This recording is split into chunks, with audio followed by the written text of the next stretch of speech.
Welcome to We're Just Messages podcast. Of course, I am Mike. What's up? What's up? It's Marcus. How you doing today, my brother? Doing good. I'm doing good, man. How about yourself? Doing good, man. It is Super Bowl Sunday, so you know it's about that time of the year, national holiday. We're gonna have a lot of call outs tomorrow, of course. You calling out of work tomorrow?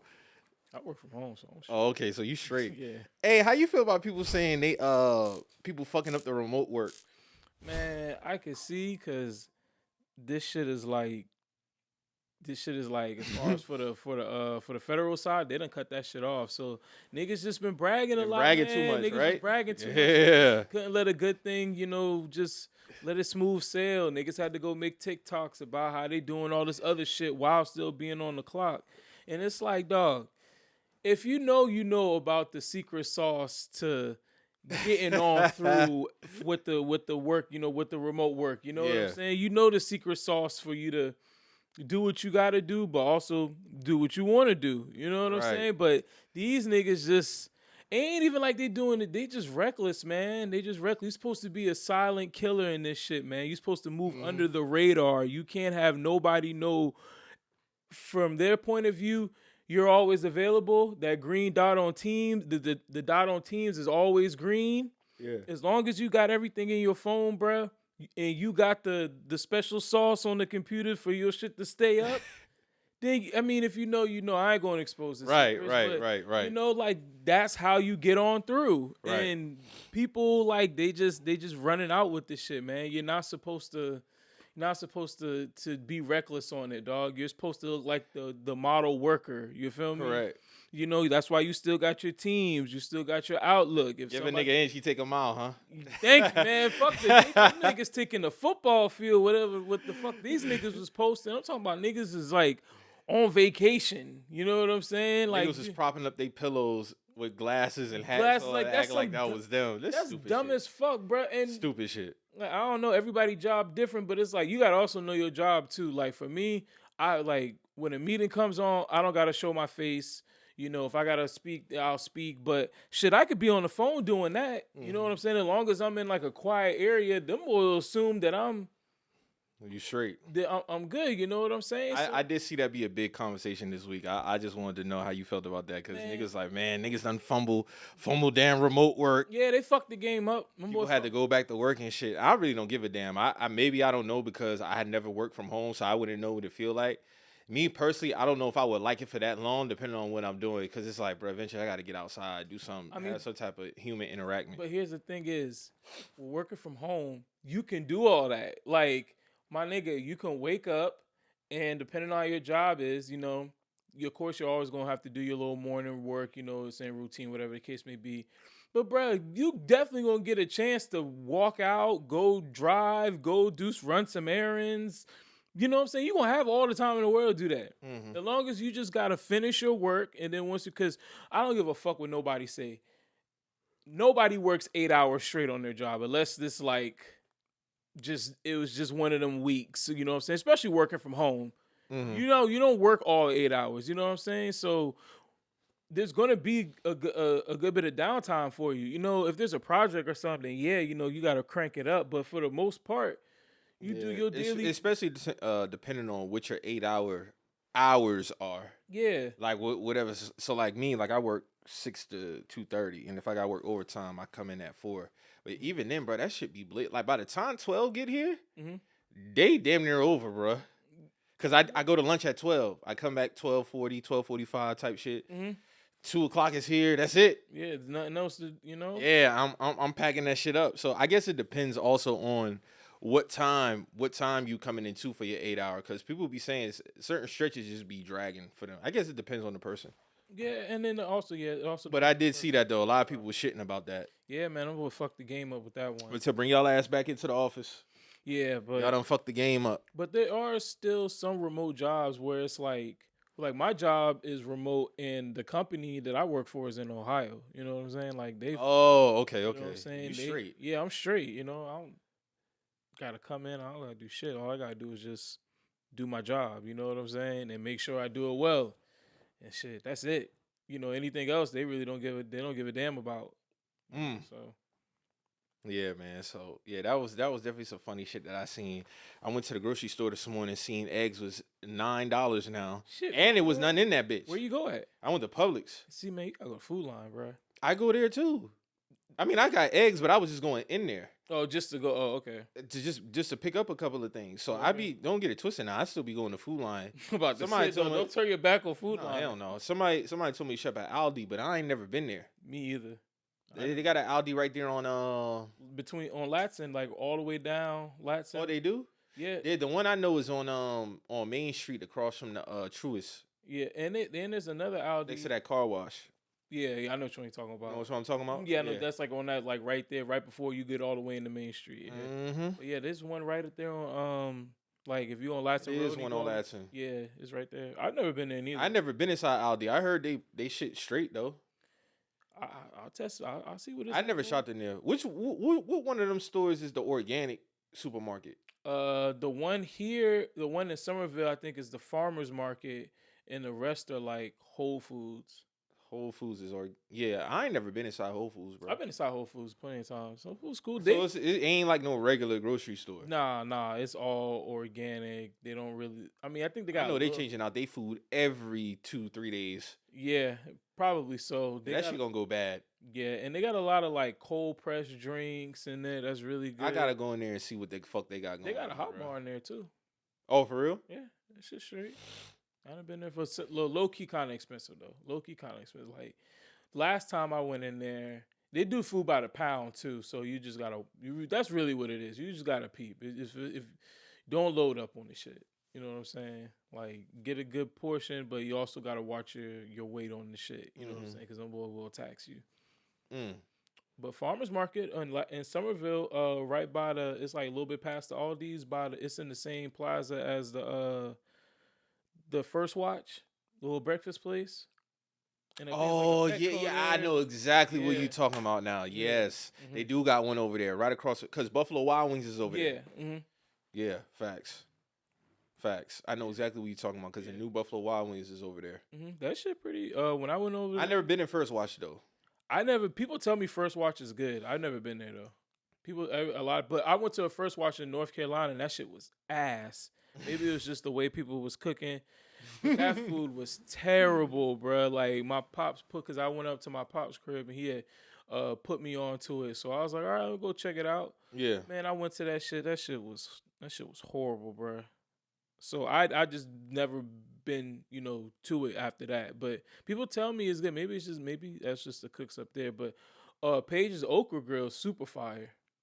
That's like probably my favorite breakfast spot. I think down they here. got one in They got one in Mount Pleasant and Somerville and Nexton. That's what I was about to say. They got one in Nixon. That shit. And they got a what's the other shit? Vicious Biscuit. Yeah, that's gas. That's a brunch spot too. Yeah, it's like breakfast. It just really. I gotta go in there. I never been there. It's right next to the gym I go to. That shit fire. I gotta go see what they got in there, bro. They chicken biscuits. That burger bar fire. Bad Daddy's Burger Bar or some shit. Yeah, my cousin was just telling me about that That yesterday. shit straight. That shit straight. Okay. If I was to live anywhere and I had like an apartment, I'm gonna live in Nexon, bro. Everything is literally right the fuck there. Yeah, Nexton fire. Nexon got everything you need. You can go to the what's the sports bar shit. Carolina Ale Ale House. House. You got Bad Dad's Bar. You got a gym right there. You got Hall's Chop Halls House. right there. Your apartment complex might already have a gym, so you straight. Then if you need to go Food Line right down the street. Mhm. The shop is Target and all that shit. Right literally around- right there, yeah, right right over the overpass. Yeah. So yeah, if I needed an apartment and I was living in Somerville, I'm going over to Nexton, bro. Yeah, Nexton. Everything is I can walk literally and go get everything except for groceries, probably. Yeah. Nexton's A1. Nexton is. And then I heard they still building on to Nexton. Yeah, they still building, they still expanding, bro. You know, traffic ain't gonna do nothing but expand, bro. Man, That's all it's gonna do is just expand. you see, they damn near almost finished up that overpass, man. Over by where like Palmetto Commerce is at. Oh yeah. I over know that exactly way. what you're talking about. They Yep. got that overpass getting built up. Mm-hmm. That shit damn near. I'm surprised that shit was shit not even a year ago. Feel like That shit already done, damn near. Palmetto Commerce been growing. When did they really start Palmetto Commerce? I can't even remember the date. 2000, I want to say 9 or 10. Was it 9 or 10? Yeah, 9 or 10. All right, so and they still expanded on that shit till this day. So a part of Palmetto Commerce is landfill for garbage. Yeah, the back. Yeah, all the way in the back. Yeah. So yeah, bro, it's yeah, that is kind of crazy though. Why would they build houses that close to the landfill? No, I'm talking about all the way, like going towards Ashley Phosphate. Yeah, I know you're talking about. Back I there. forgot. Yeah, it is all the way. It's all the way back there, down that way. Yeah. On the upper end, that's where they expanding and all that other shit. But that's, I mean, yeah, I still think them putting that Chick-fil-A right there is stupid as fuck. It's the dumbest shit in the world. It's like, bruh, it's dog from 3 to 5. Laston Road is crunch, bruh. I wouldn't know. Road be crunch, bro. That shit be jam packed 3 to 5. It's so. It don't even matter if it's coming or going. No, bro. Both ways be. Yeah, packed, both bro. ways. Between like 3 and 6, bro. That should be jam packed. Cause I like to go to Crunch after I get off work and shit. Mm-hmm. And when I turn out the neighborhood, I'm like, God damn, man, this shit is like. Shit bent. Shit, man, it's so crazy because if you peep Palmetto Commerce and Nexon, them shit kind of like little like Nexon feels like a small city within. That's like a little hub. Like a little hub, yeah. You know what I'm saying? I think that's what Palmetto Commerce gonna start being like, bro. Because they already built that gas station. Mm-hmm. I wouldn't be surprised if a restaurant popped up somewhere down the line around that area. Yeah, we'll definitely see. So I know part of last week we had talked about the Air Jordan 1 band release, right? So this past weekend we had the this is what I'm surprised about, and I ain't gonna stick on this long, but I found this very funny. So they're already releasing pairs. Oh, where? I'm asking. Oh no, I seen people already got pairs. Cause remember I did. That is confusing. Remember the tweet I sent you when they was like. The dude was like, "Hey, so my boy just told me the store that was doing the raffle for the band. They went right to the back of the line because they said no camping." Yeah. Remember the tweet I sent you? Yeah. I remember that. Yeah. Niggas wasn't listening, so I seen people posting pictures of their band ones already.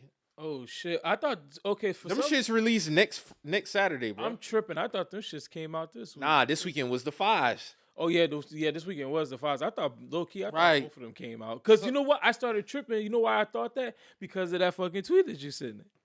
I thought this. You know what I think is gonna happen? Yeah. They gonna up and release some shit on every platform. I think they gypped us with the hype.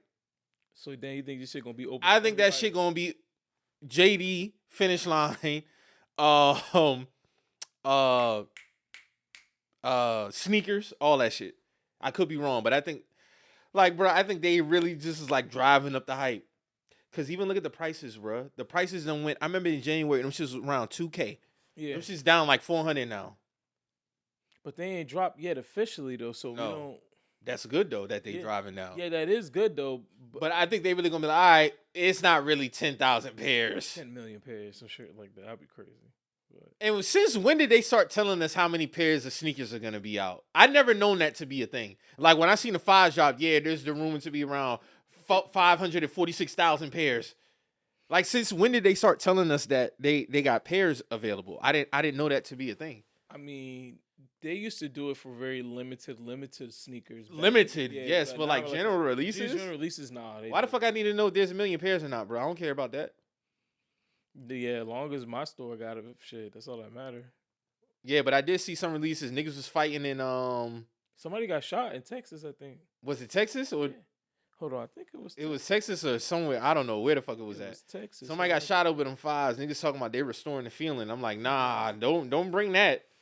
Niggas ain't trying to get shot over no J's at no sneaker release, bro. Niggas trying to get there and go home. Hell yeah, niggas ain't got time. That's why niggas shop online. You know what I'm saying?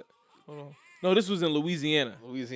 Yeah, I'm cool. Yeah, that's why niggas prefer to shop online. I'm cool, bro. Yeah. I copped online, bro. Yeah. DTLR.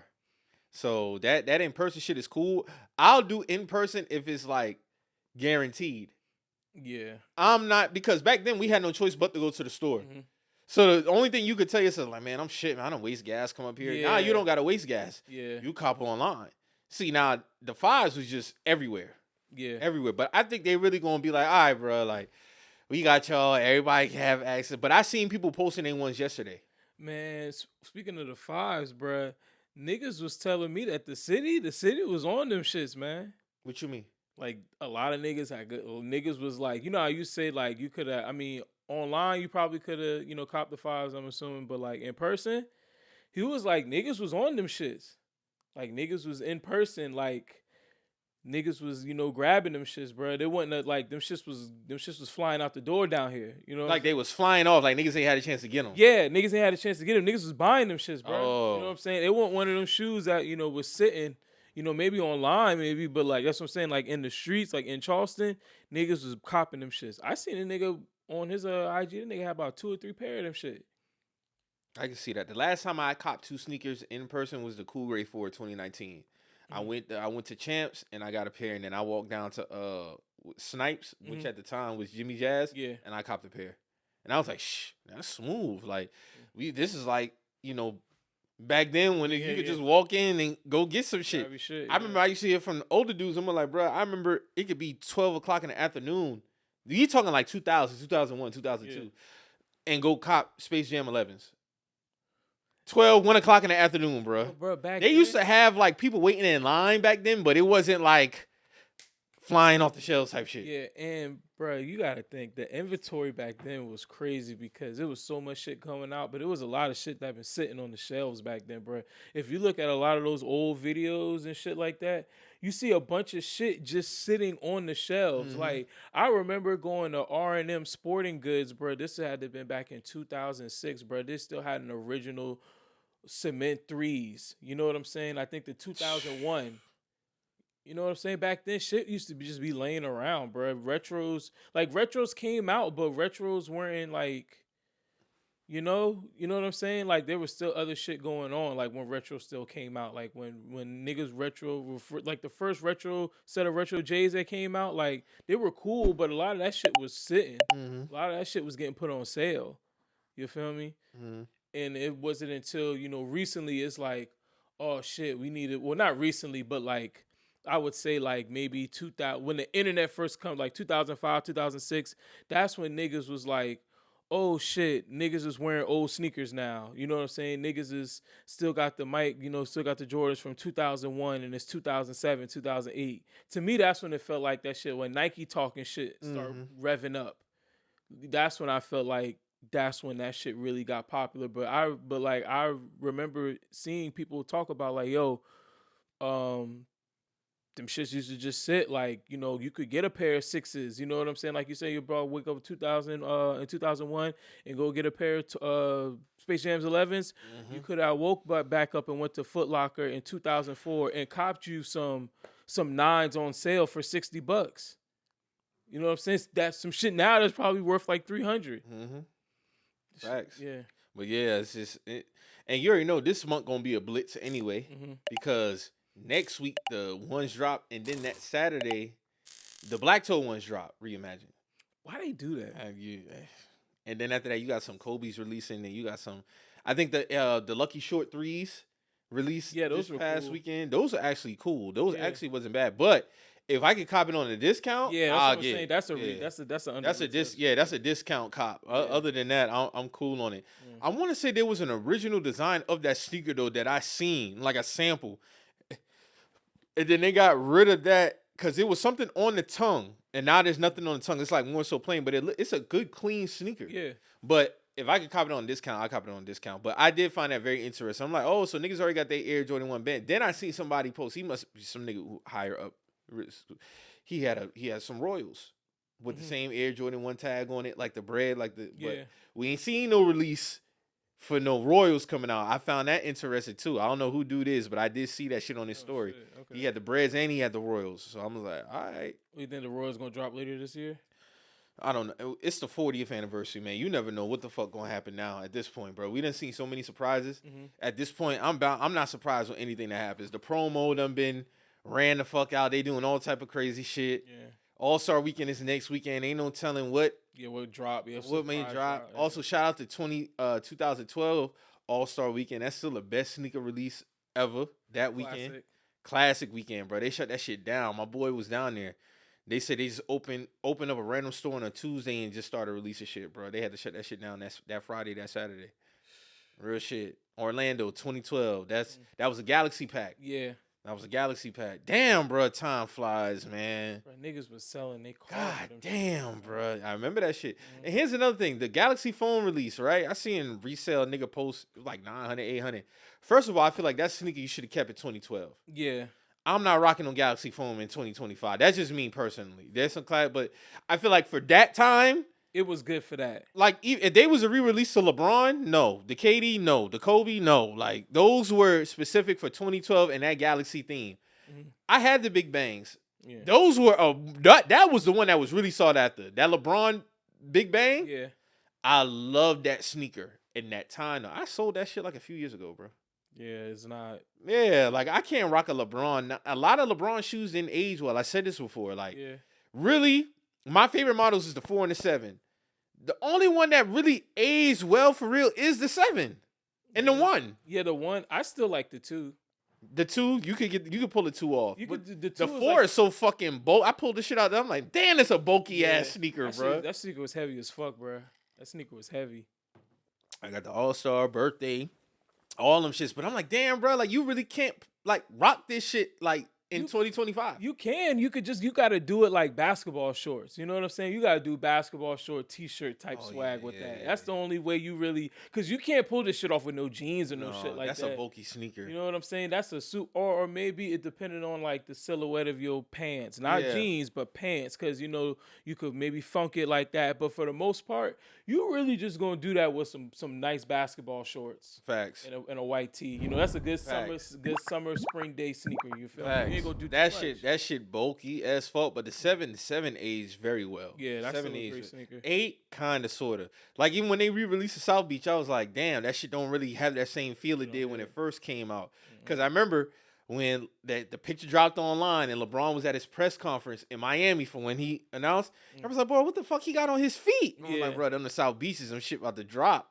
And then I think like 2 weeks later, them shit came out, and that was a most. So this was 2012, I think.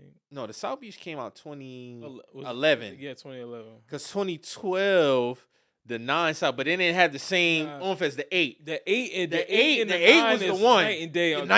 Night and day. But that 8, that was the one. Niggas was seeking that one for real. But the 8 was a good model though. They had some good colorways in that shit. But yeah, man, you already know. Like I said, this is gonna be a blitz. I'm interested to see how that shit gonna go. So I just found it interesting. I think they're going like Wednesday, Thursday, be like, hey, yeah, we're gonna up and release that shit. But man, hold on, all these platforms. But for the LeBron 7, bro, LeBron 7 has some really good colorways, man. Facts. Hold on, let me, because I think I remember. Yeah, these the Dunkmans, like these were some great. Christ the King. Yeah, Christ the King. This was a great model. Red carpet. Mm-hmm. This was a great model. All that shit. The sixes were. I don't think the 6s didn't age well to me. Nah, the 7s, the 8s, the 9 sure didn't. The 10, damn.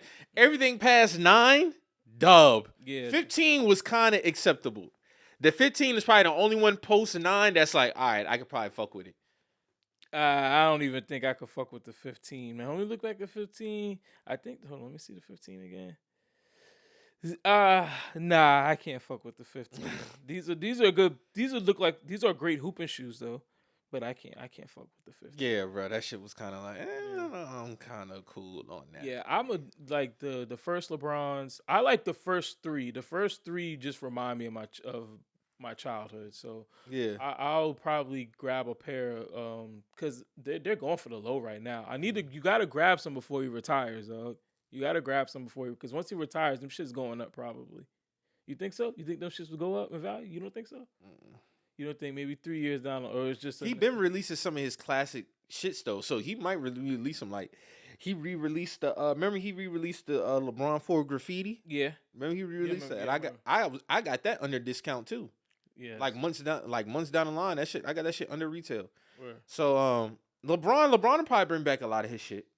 He know the 7 is the moneymaker. Yeah, he know the 7, the 4, the 7 and the 4 is like his moneymakers for real. So like we'll see, man. So We had some sad news that happened during the week, man. We gotta say R.I.P. to Irv Gotti, man. Irv Gotti passed away at the age of 54, man, due to health problems. I know he was suffering from diabetes, and he ended up having a stroke. And I remember it was either Thursday or Wednesday. There was like, family members, friends was saying like they last goodbyes because it wasn't looking good. And he passed away. I think was it Thursday? He passed away. Yeah. So R.I.P. to Irv Gotti, man. Just a legend in the music industry. I mean, you can't even go through the history of hip hop without speaking on Irv Gotti hits. I mean, endless hits, man. Endless hits. Yeah, man. Irv is one of the architects of this shit. Brought DMX into the fold. Really was an integral piece of Def Jam. In the late '90s, early 2000s. Like, produced a lot of great records. I'm trying to find that list now. Some people might not know. Some people may know. So he was Always on Time, What's Love, Mesmerize, Can I Live, Foolish, Gangsta Lovin', Put It On Me, Can I Get a Holla Holla, Come Back in One Piece, Grand Finale, Thug Lovin', Wonderful. Yeah, list just goes on and on. Yeah. Like, of course, Irv, when them last couple interviews he did, I was kind of like, all right, bro, like, you doing too much. But when it came to producing in that year, that shit just sad, man. 54 years old is way too young to be checking out, bro. Like I said this other day, black men, please stay on top of your health, man. A lot of us checking out before 50 years old. Some checking out before even 40, believe it or not. Yeah. Some of us are checking out before 40, dog. Please be on top of your health. Get in the gym. Go see a doctor. Like, watch your food intake as you get older. Like, this shit not promised, bro. Like, so you want to live a quality life, bro. So just thinking about that shit, like 54 years old, bro. Like, nah, that's like, yeah, of course you said, I'm like, oh, you old head, but nah, bro, like, you still got another half of life left. Yeah, bro, he still has some more shit to like do. You get what I'm saying? So, I mean, just to speak on Irv and just his impact, of course, shit went downhill for Murder Inc. around that 06, 07 time frame. But man, they had their foot on niggas' necks, bro, in the early 2000s. They did, man. Facts. They had Ja Rule, Put It On Me was literally on 106 in Park, #1 for like 5 months straight, bro. 6 months straight. I remember this shit because I remember even my mama was like, man, that song always #1. Like, like, you know what I'm saying? I'm like, dog, this Bruh, I remember when Between Me and You debuted on TRL, like 1999. I remember that shit when it debuted. And I'm like, at the time, like, damn, bro, this is a crazy video. Like, at that time, that was a crazy video. Like, everybody just living, vibing. He coming out the hot tub with the water. You got Christina Milian. She in the background singing and shit. All the girls, them boys just having a good time. So it's just like, and then like when the song first come on, it's just like boom, like it kind of just hit you. Like, that shit was fire, bro. I still remember when I seen the Holla Holla video. Oh yeah, I was like, didn't he shoot that in like Brazil or some shit? I can't. No, I think it was shot in L.A. because I remember there was a 6'4" in that shit. I think. Yeah, bro. I remember that video. The Always on Time video. Yep. That was a like. He had some classic videos, man. Down Ass Bitch was that video was hard. Yeah. Cause that was like the little Bonnie and Clyde theme type shit. The Down For You video. Down For You. He had the Washington Bullets jersey on. Like, hey, I forgot how many hits Ashanti first album had, bro. Yeah, that shit has. That shit had some hits. She had Foolish. What was the one with Terrence Howard? Was that Terrence Howard? Yeah, Foolish? that was Foolish. Yeah. You had Happy. You had I Just Want to Love You was on there. I think so. I gotta go look at Ashanti first album. Second album. That might have been the second album. Let me look at Ashanti shit, man. Cause she had some shit, bro. Baby. Oh, that was on the next album, Rock With You. That was on the next album. Yeah. Let me see, bro. Ashanti had some shit, bro. But that album, that was 2002. So you got Foolish, Happy, Leaving. Yeah. Baby, Unfoolish, Dreams. Yeah, bro. She had some shit. Cause you had Foolish and Unfoolish, bro. Yeah. Like, yeah. Then the videos. Baby was a fire video. Foolish was Terrence Howard. Yeah, that was a good video. That was a good video. Yeah, they did it like the. That was a good video. Yeah, they did it like Goodfellas. That was a good video. Because remember, she was up and her mom came to the door. Where have you been? Yeah. And then he walked away. His mom was like, hey, where have you been? That was a. Man, we could just go. I think he was a good video director too. Yeah, Irv Gotti. Yeah, Like he kind of co-directed a lot of music videos too, bro. Yeah. But that's a lost art too. yeah, niggas. That's a lost art. Yeah, they don't really have. I can't remember what's the last like really good music video. Bro, when was the last time we had a notarized top 100? What year was that? Did he even go past 2010? I don't think. I think once it hit 2010, I think that might have been the last year. I think after 2014, it was for sure gone. It was gone by like 20. Because when did 106 Apart finish up? Like 2011, 13. Damn, for real, that shit went that long. I thought You gotta remember when August Alsina was on there? that had And to he be got mad. He got mad at Bow Wow and the girl. Not at Bow Wow, but he got mad at the girl for asking about the Trey Songz shit. Yeah. So that had to been 2012, 13. Had to been. Man, August came out like 11, 11, 12. Yeah, 11, 12. So I probably was. I don't. So it probably phased out 2013. I'm thinking it phased out 2012, bro. It could have been. It could have. Don't Yeah, get me. I could be wrong. Maybe 2013. Yeah, maybe 2013. Yeah, we'll say 2013. Because by that time, Bow Wow wasn't even hosting that shit no more. Nope. Yeah. I think he was the last host. Him and the girl. Okay, so yeah.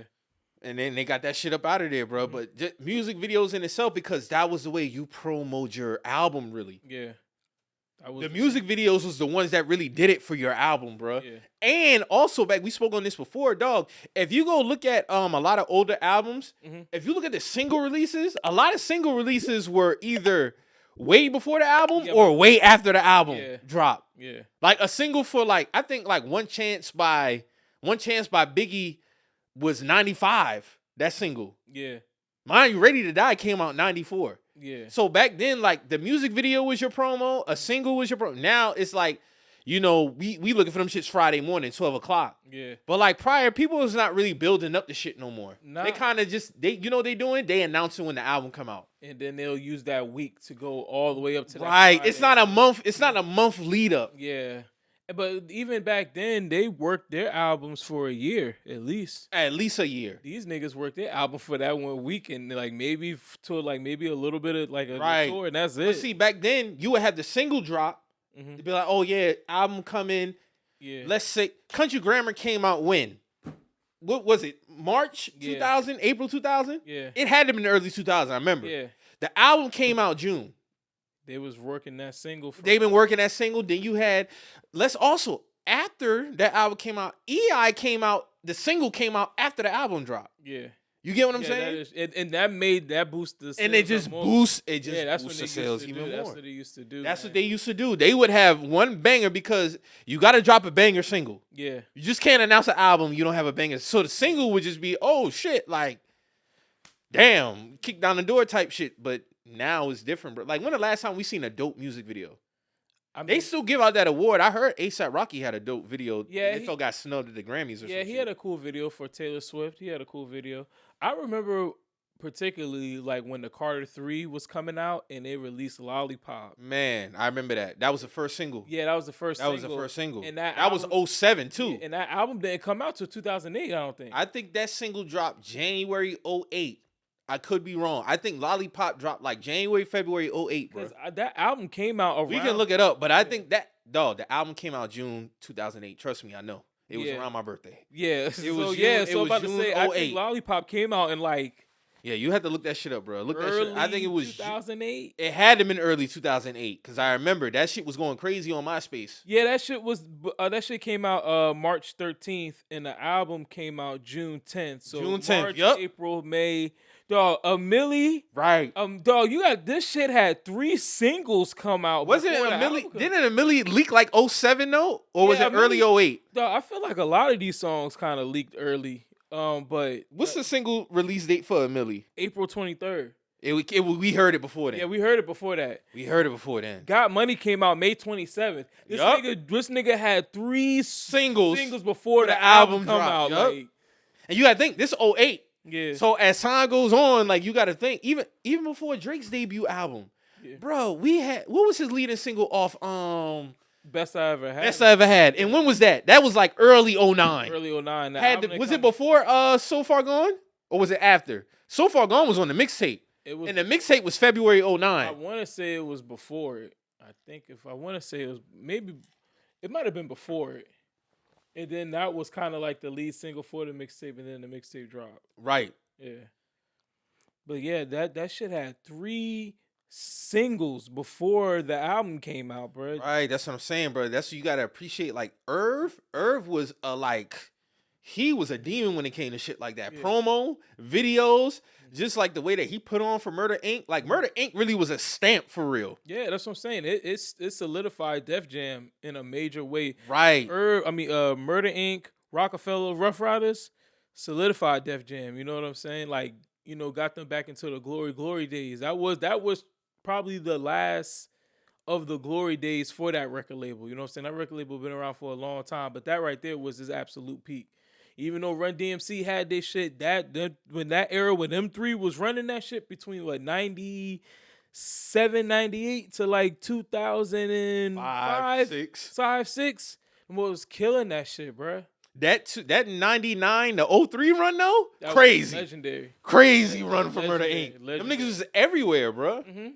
Them niggas was You got to think this is off the heels of Death Row kind of going under. Mm-hmm. So Murder Inc. came in and it was like slid right in. They're like slid, kind of like, and I kind of looked at them as like not as Death Row, but like the way he promo Murder Inc. Yeah, like a parallel to. It was kind of like a parallel to Death Row, and it was like, oh, you got Irv Gotti, the head of the label, like a Suge Knight. Yeah. Then you got Ja Rule, not comparing him to Tupac, and then you got Ashanti. Yeah. They didn't have a woman really on Death Row, but like you really had names for real. I mean, they had like, but you couldn't really compare because Ashanti was just much bigger than anyone. Yeah, on facts. Death Row. Like, facts. They had Lady of Rage, who was a rapper. She was dope. Yeah. Then they had Jewel, who was a singer, but she was nowhere near as big as Ashanti. So.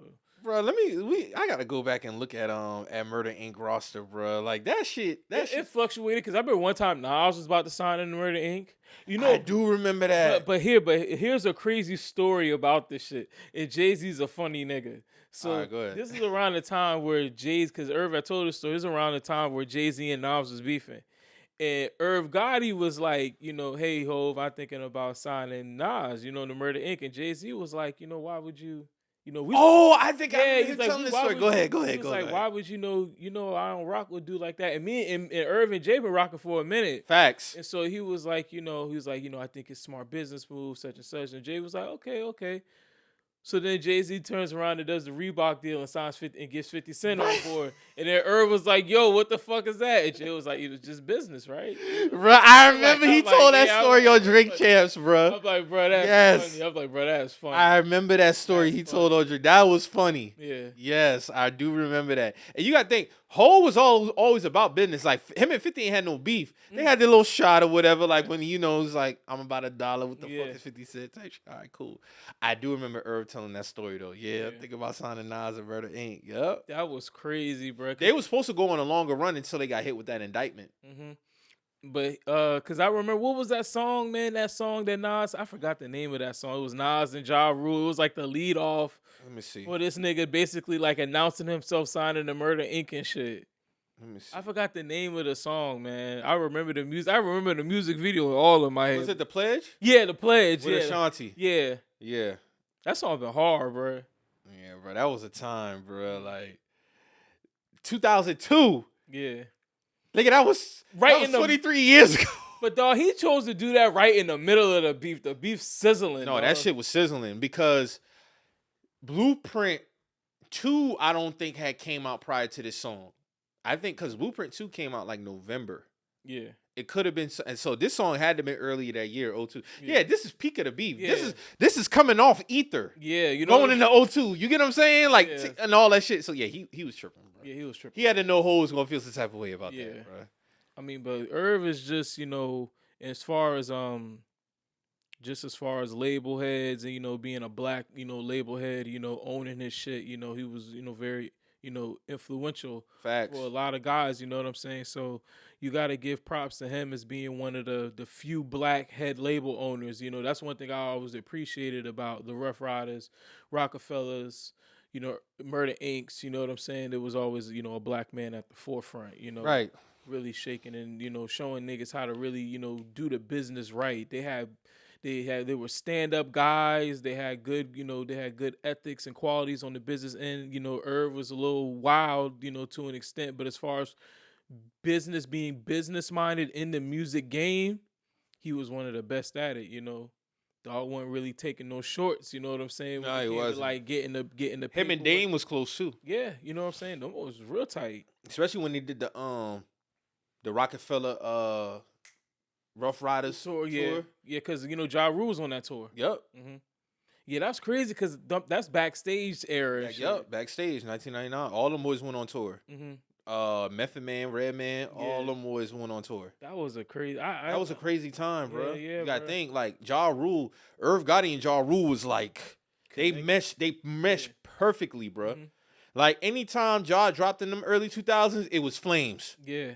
And Irv was right there to promote, and that's another thing I liked about Irv. He went promoter. Went one of them niggas that was trying to be bigger than the artist. Right. Even though he was he did have a big personality, but he always let. Yeah, niggas said Irv was crazy, bro. Yeah, he was. They said Irv was crazy. But he at the end of the day, he still let his nigga shine. You know what I'm saying? As far as for the roster, I mean, it really was just Ja and Ashanti. I mean, he had Lloyd.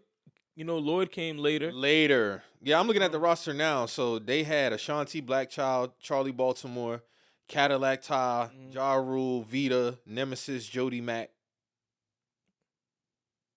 Charlie Baltimore was nice. I like Charlie. Yeah, Vita was cool. Vita was cool too. Yeah. Vita was cool too. But Ja Rule was like he was the forefront. Yeah, the forefront. The star. Definitely. He was a star. Him and Ashanti were the stars. Like, cause he came out the gates. Because you got Vinny Vidi Vici. Yeah. Then you got Rule 313. Yeah. And then you had damn, what was that third one in that stretch, bruh? I remember that Rule 36. That was the red cover, right? That was a red. Yeah. Oh, so Vinny Vidi Vici, Rule 336, Pain is Love. Yeah, Pain is Last Temptation was 02, Blood in My Eye, 03. Rule was 04. Because remember now, even when he had his beef with 50 and he tried to end up, but he had the New York single. Yeah. That New York single really carried him in 04. Because that Blood in My Eye shit, he had that We Gonna Clap Back. We Gonna Clap Back. Yup.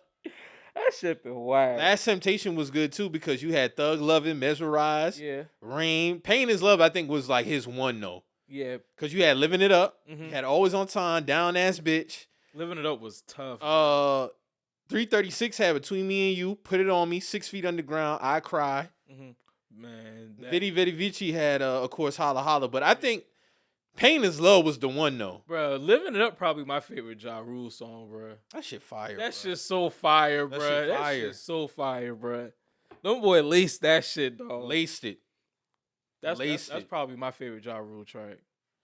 Ja Rule had some shit, bro. What was the track he had with Mary? Rainy Days. Yeah. That was on her album. Yeah, no more. He killed that shit though. Yeah, no more been joking that Wankster video because he had that chain with the guitar on it. No more had that 50, shit on the dog. I look at like you know how I always say Eunice in the City is basically a diss album to T.I. Yeah, bro. If you think about it, Get Rich or Die Trying is damn near a diss album. That's a diss album to them boys. To them boys. Yeah, damn to the boys, bro. All the songs, all of that was directed at like Rule, Preem, all them niggas. That literally was like a diss album to Ja Rule, bro. It was. Because even at the end of what was that song? Back Down? Oh no, was it Back Down? Because he's like, oh, you're not gonna mess. He had the girl talk. Jeffrey Atkins is my man. Yeah, that was Back Down. That was Back Down. That was Back Down. Yeah. How we gonna eat, man? 50 back around. Hey, bro, I was in Virginia in the height of that when that shit came out. That album, not to No, we good. That shit was a typhoon, bro. I remember that album coming out and you couldn't find that shit. But you gotta think too. Like even in combination with Irv knew.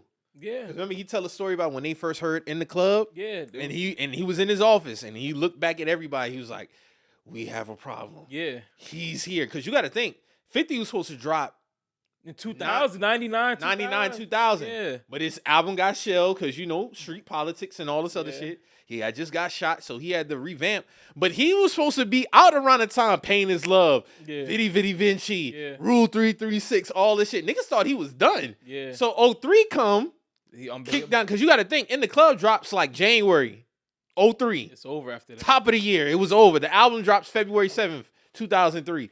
So prior, Murder Inc. killing shit. Yeah, because you got to think Wankster was moving. Right. But when In the Club came out, it was just like a But wasn't In the Club the first single? Or was Wankster It the was first Wankster one? the first single. Oh, okay. Wankster was the first. Really kind of low key. The first single was like. Matter of fact, no, I'm tripping. Well, technically speaking, Your Life's on the Line is the first single. Well, technically, because he's a madman because that song came out in '98. That's what I'm saying. He put that shit on motherfucking right. Get Rich or Die Trying. Right. This nigga's crazy. Technically, that's his first single. Technically, yes, you're right. That was his first. I was like, damn, bro. This song came out this is a 5-year-old record. And he put that shit on his album, Outro. He knew he must. He knew something. Nigga crazy, bro. I ain't gonna hold you, dog. That song's so fire, dog. And he probably was like, man, they gotta hear this shit. Murder, your life's on the line. And that's a Ja Rule diss. Yes. Murder, I don't believe you. And I don't believe you. And yeah, dog. Murder, your life's on the line. Yeah, he was. That nigga was different, bruh. That nigga was different. Because, as much as we, of course, them niggas gonna have beef until the day they both die, but I'm glad we got some great music out that shit. And no, thank God, nobody, no Rule or 50 died from that shit because we got some classic work out them too. But like even just like with 50's recent antics, I'm not surprised. That nigga, when he beef with you, he beef forever. And I don't want that to cloud, the whole shit with Irv. But that's why I didn't really get that shit too much burn on the timeline. Yeah. Like, I expect that from him. Yeah. You know anybody expected something different, you don't know 50. Yeah. I mean, and then I look at it from the side of him like, yo, these niggas they did orchestrate to try to get me out of here. Yeah, try to get me out of here. So yeah. I understand. It's up forever. Yeah, it's up for. I mean, it is what it is, and they know, and I'm pretty sure Irv and Ja and all them niggas know what time it is with that, and 50 know what time it is. So it's like, yo, everything that he's posted as regards to Gotti, I expected. Yeah, and you know what it is. Expected. But them niggas can't be surprised neither, because it's like, dog, y'all really try to orchestrate the hit on this nigga, bro. Y'all try to. You know what's so crazy about 50 and Ja Rule though? They both have two completely different stories of how shit went down. Well, that's the craziest thing about their beef. So what's Ja's? Ja's like, bro, the nigga's a liar. He said the first time he ran into 50, this is after How to Rob came out. Because, How to Rob is supposed to be like on some, funny, like basically I'm name dropping all the rappers. Yeah. Jay was really like the only one who didn't take the shit to heart. You just gave that nigga some bars on the Summer Jam stage. Yeah. But Josh said when he first met 50, he was kind of like, oh man, just a record, just get my name out there, basically get attention. Yeah. So Ja Rule thing has always been with 50. He's just an attention-seeking whore, basically. Yeah. And the nigga's a liar. That's Ja Rule biggest thing, because the nigga always was on some fickle shit. That's Ja's regulation, because 50 would say, I approached him a week before a dude I knew snatched Ja chain. Yeah, that's the story I heard, yeah. So 50 was like, I go to approach him in the club, He thinking I'm with dude, Of course, Ja has a way to be. That's his understanding of why they started beefing. Yeah. Ja was the story that I told you. Yeah. Nick. What's up with that record? He's like, oh, no, man, I'm just doing it just to get it, get my name out there, Ja thing is, I don't respect shit like that, because why you need to do that? Just make music. I feel him, but at the same time, bro, that's how they go from you feeling like that to this right here. That shit escalated, and then the association with Preem. That's what I'm saying. That's really what did it. That's really. I think that's really what did it. You know what I'm saying? That's really the root of all this shit. The root of all of it is that Preem shit, for sure. So, because Ja Rule, to me, 50 Cent explanation makes more sense than Ja Rule's explanation. Bro, the character in Get Rich or Die Trying is Ja Rule. Yeah, the light skinned, yeah. That's Ja Rule. Yeah. Because remember when he was doing the diss record, and the diss record in the movie? Yeah. Like your parents was Jehovah's Witness. Yeah. Ja Rule really grew up a Jehovah's Witness. Yeah. Yeah. So, which is kind of funny. I didn't think that growing up a Jehovah's Witness would be a shock. I grew up a Jehovah's Witness, but I understand. It's funny. It's funny. I get it. Yo, to say that in a rap beef is funny. Saying you Jehovah's Witness in a rap battle is funny. It's funny. Like you was a good, clean church boy. Like where this shit come from? But Ja Rule actually spoke about that upbringing though. That's funny. But that beef was just so. But even when we get past 05, at that point it just became petty. Yeah. It wasn't really like no bullets flying, none of that shit. It was just petty back and forth on Twitter. Mm-hmm. I mean, and then Then at one time we thought it was kind of like, because Ja Rule would be like, no, it's squash, man. It's done. Da, da, da, da. Nope. Anytime 50 finds some way to get on, because remember we had the Fire documentary came out. Oh, he You roasted. know, 50 roasted him for that shit too. Then it was like he bought up some tickets for that man's show. Or some shit, but he said that shit wasn't true. Ja Rule said it wasn't true. Or something. I don't know what happened, bro. Like, but that whole shit was just, that whole beef is like crazy. It'd never be like, it'd be like an alternate universe. Yeah. Like, you know how when we saw Game and 50 like dap up, yeah, we'd never see Ja Rule and 50 Cent do that. That would never happen. It's too much. Too much shit done happen. But then again, we never thought we would see Gucci and Jeezy on the same stage together. We saw that.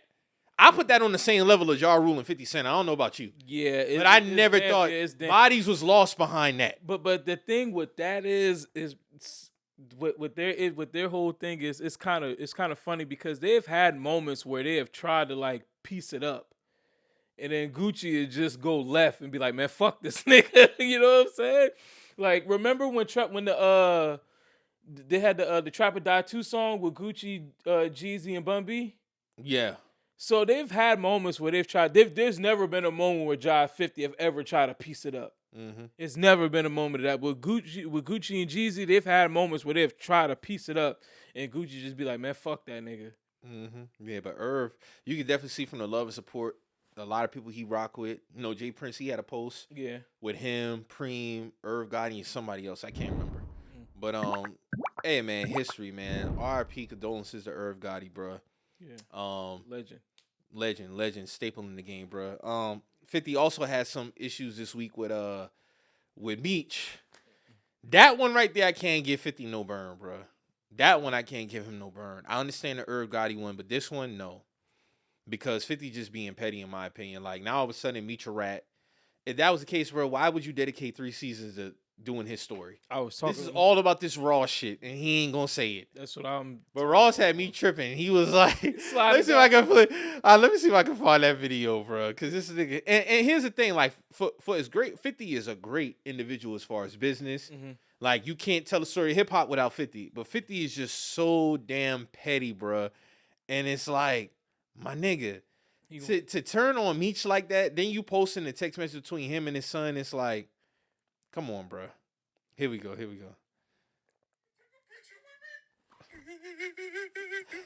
Nigga took a picture with Rick Ross.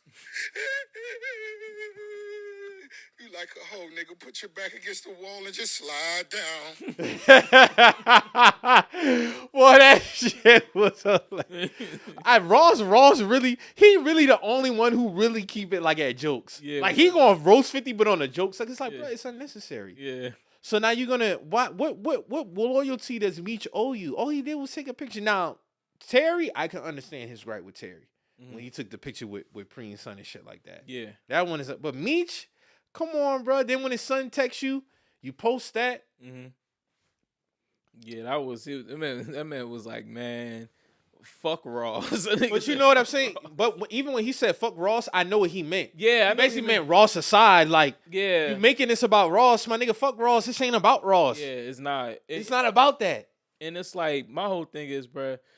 You, like you said, you dedicate 3 seasons to a guy that you classify as a snitch now. Like, that doesn't make any sense. It doesn't make any sense, 50. That don't make no sense, bro. That's just being petty, bro. That's just being petty. And also, to add to that, Ross got a song called BMF.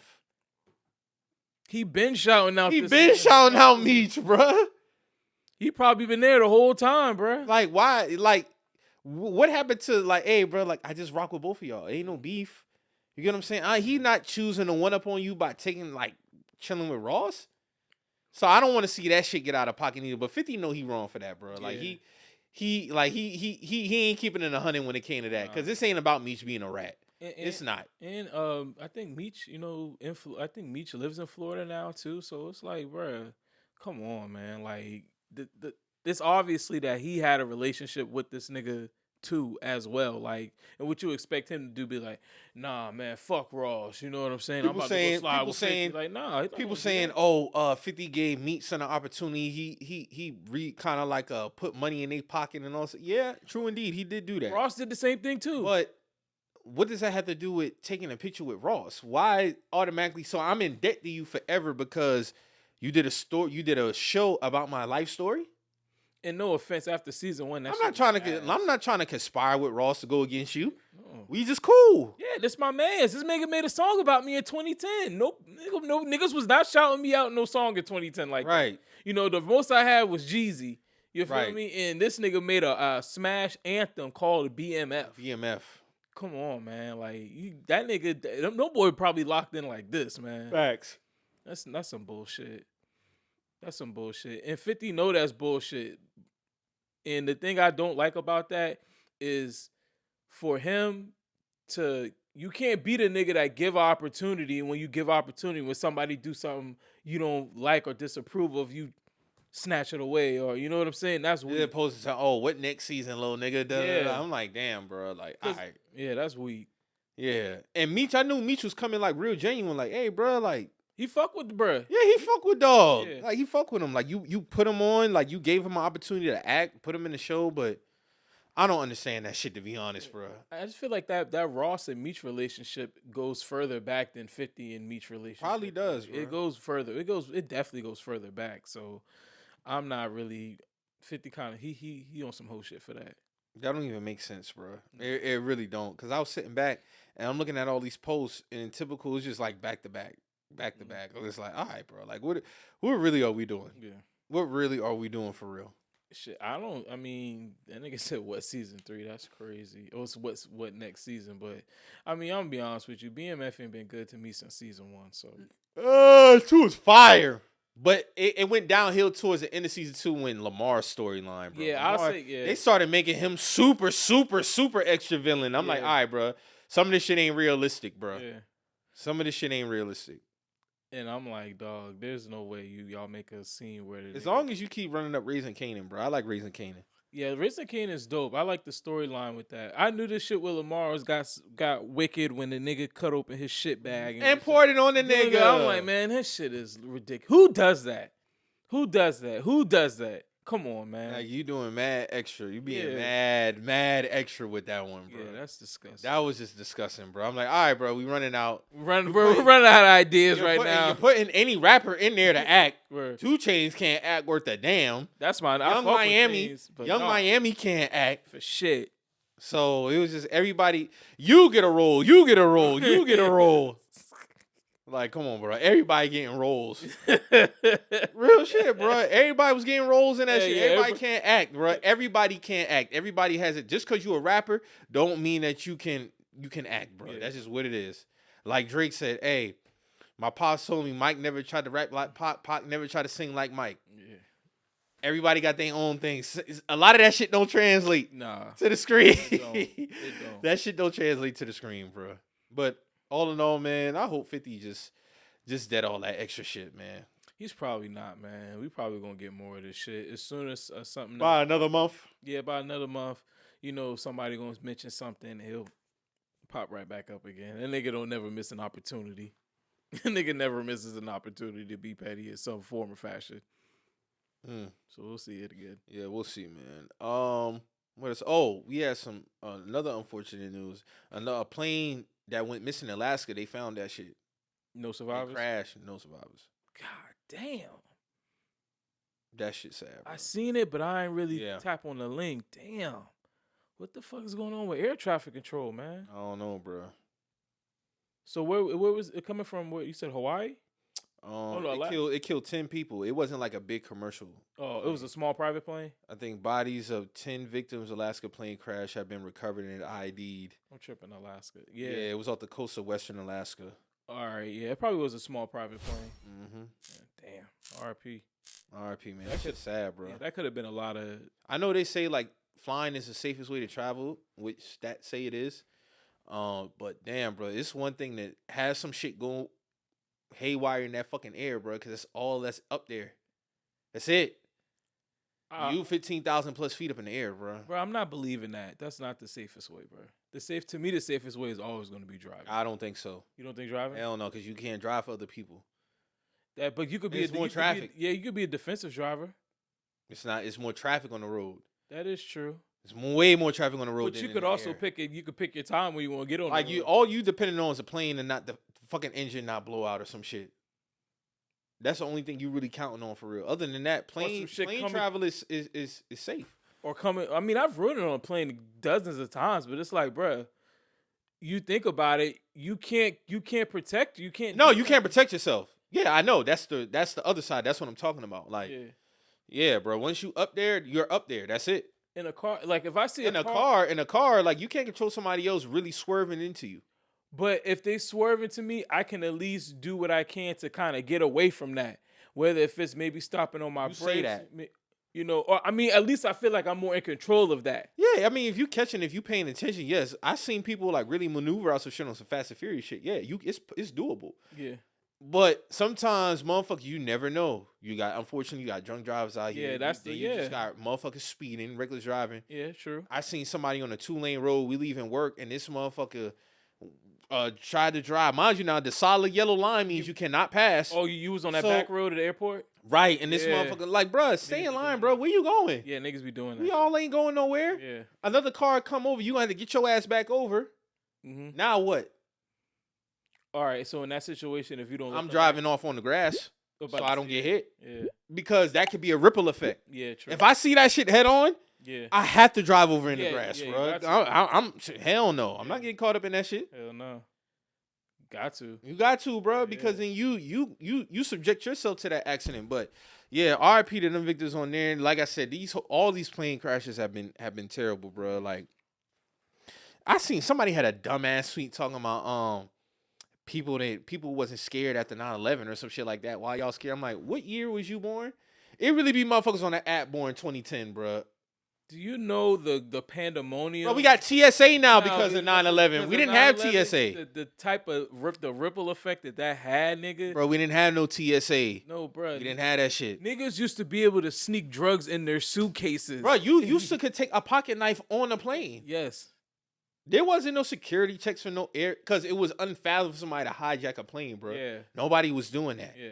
Like, of course, you had security checks for like your bag, of course, but other than that, we had no TSA. No. Like, that's a real job now. We didn't have that prior to 9/11, bro. You could just walk right on up. Because, you know, like, when you go to the airport, like, once you pass CSA, you see, like, the bar and all that. Yeah. That was empty before. You didn't have no security check prior to that. You would just walk right up to the shit. You get your ticket and get on through. Get on through. Now, I think that's what sped up people getting to the airport on time. Yeah. Because CSA. Yeah. You got to get there at least 2 hours before.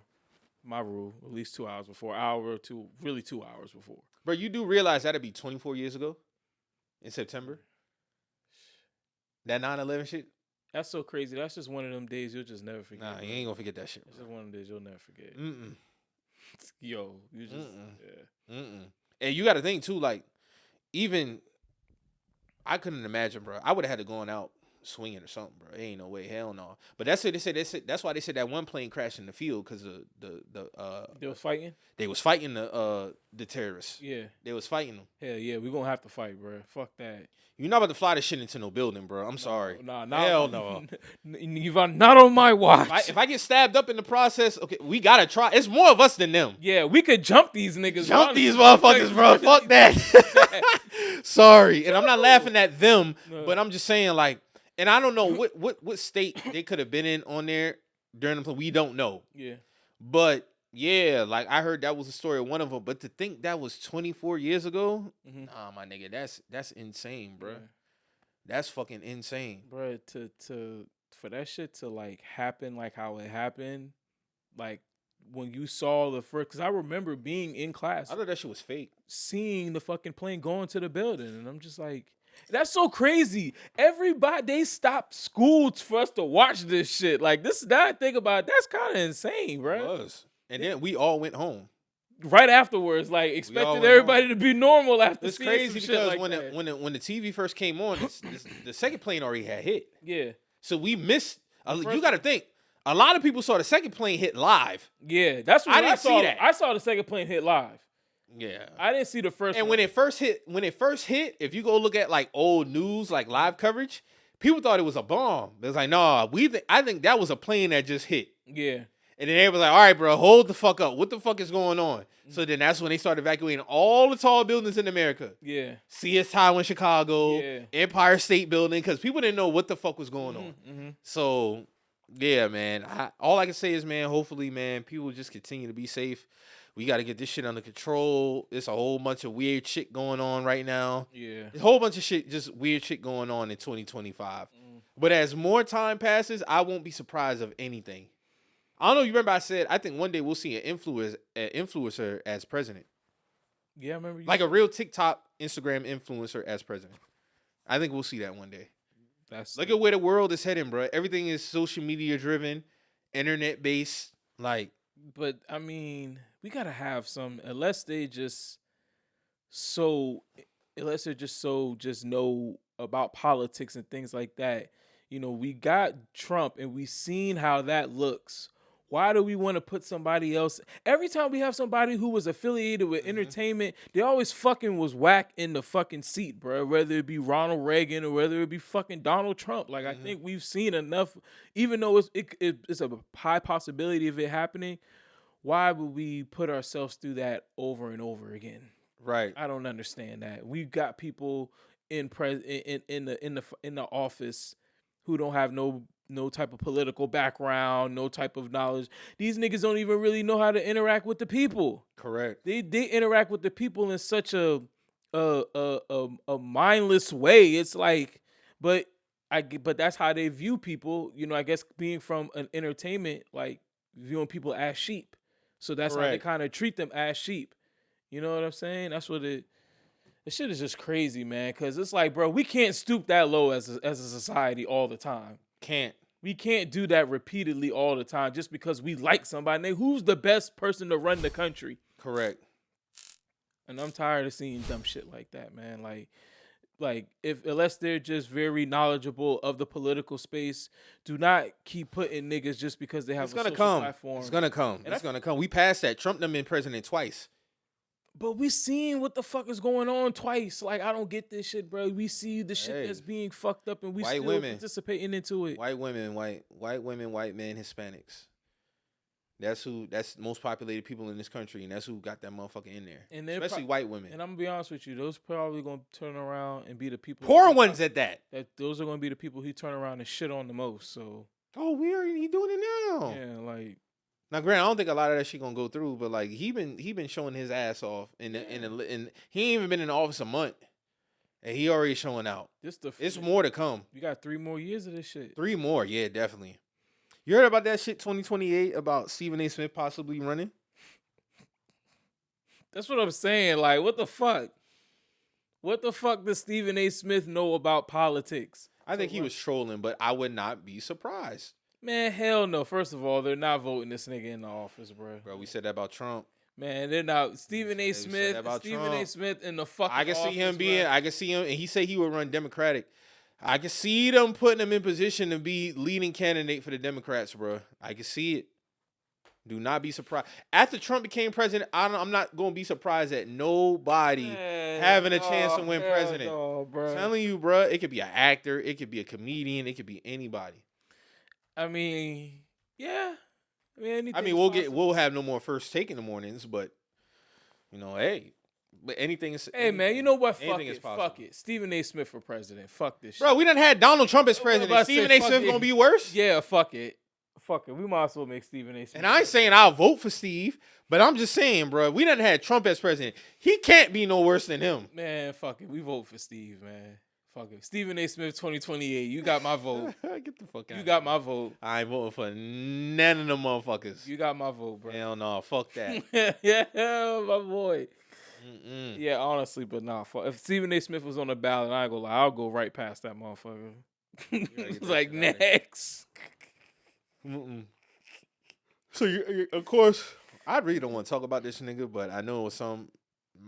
You gotta talk about this nigga. He's like, it's just. I don't got no more for this nigga, bro. This is the same 2-step. You know who I'm talking about. That's why we laughing. He does it every couple years, you know. What you got to say about it? I ain't got nothing to say about this nigga. I don't got nothing to say about it. I just think something like, bro. This is like some Pat Ewing and Orlando Magic type shit. Yeah, bro. like it's like, all right, we hear you. But like, I'm not even gonna lie to you. I'm gonna read some of these tweets because some of these tweets are pretty funny to me. I'm not even gonna hold you. Some of these tweets are hilarious. Like, let me pull some of these shits up, man. Like, it's just one big intrusive thought, and all the thoughts just be wrong. Like, they just be some of the craziest, wildest thoughts you could ever think of. It's like, why the fuck would you even say that? Hold on, I know I tweeted some good. Oh, I know I said. And please don't say the F word on this podcast. No, I'm not.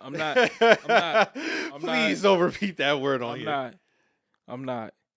This man would just be like, I don't know. I like to think I don't even know if I even could say this cause Don't say it then. I'm not.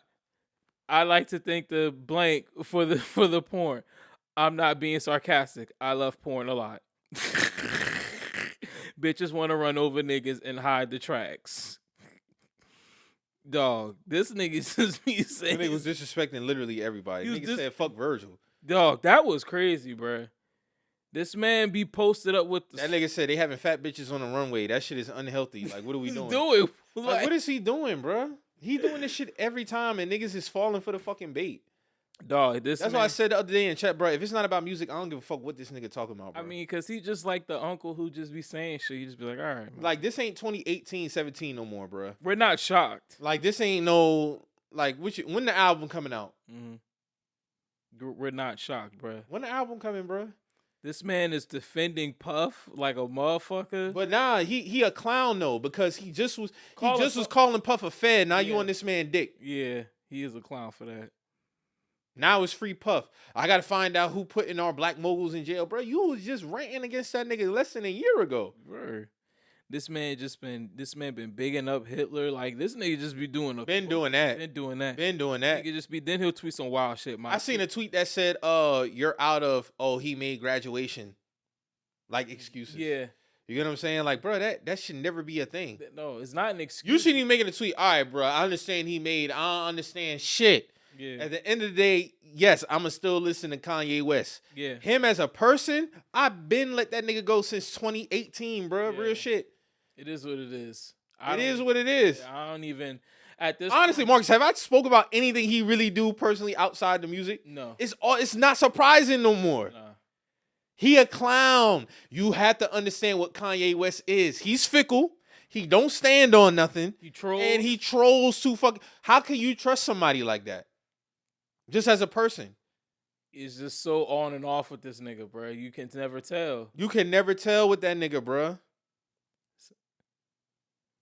And nigga just this man would just say some of the wildest shit, bro. Like, he was talking about why did I never fuck Laurent Picasso?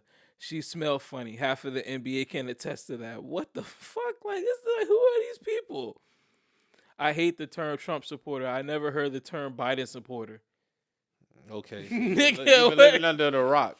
I hate the term the black vote. I never heard the white vote or the blank vote. Every race has their own pain in their story. This nigga just, like I said, he's intrusive thoughts and all. This nigga went crazy on Dave Chappelle. This nigga just be going crazy on niggas. Hold on. Let me see if I can find a one. Okay.